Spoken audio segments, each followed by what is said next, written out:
ગત રોજ ગાંધીધામ મહાનગરપાલિકા ખાતે મહિલા વિભાગ કચ્છ જનરલ મજદૂર સંઘની ટીમ દ્વારા મનપાના કમિશનર મનીષ ગુરવાનીને કાર્ગો ઝૂંપડપટ્ટી સફાઈ માટે આવેદનપત્ર આપવામાં આવ્યું.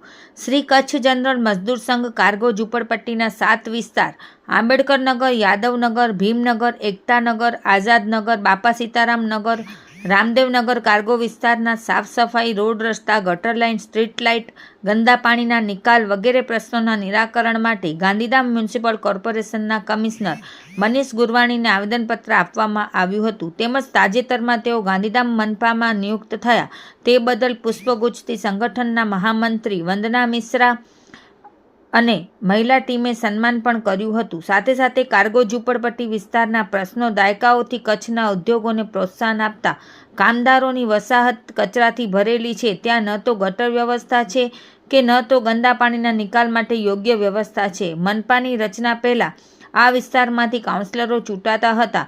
હવે તેમની જવાબદારી અને સત્તા મ્યુનિસિપલ કમિશનરને આપવામાં આવી છે.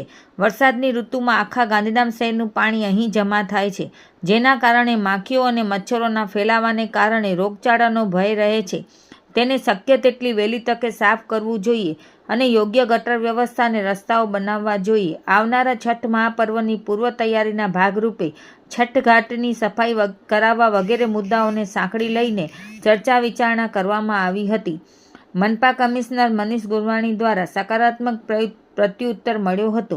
તેમજ તેઓ દ્વારા આશ્વાસન આપવામાં આવ્યું હતું કે તમામ મુદ્દાઓ પર ધ્યાન આપી યોગ્ય કાર્યવાહી કરવામાં આવશે. તેમજ છઠ મહાપર્વની છઠ ઘાટ સફાઈ હેતુથી મનપા સાથ સહકાર આપવા માટે પણ આશ્વાસન આપવામાં આવ્યું હતું. આ વેળાએ મહિલા વિભાગની કચનલતા સિદ્ધુ, નજબુન નિશા, હુસ્ના અંસારી, સીતાદેવી, આશાદેવી, સુધાદેવી, રાની પાસવાન વગેરે જોડાયા હતા.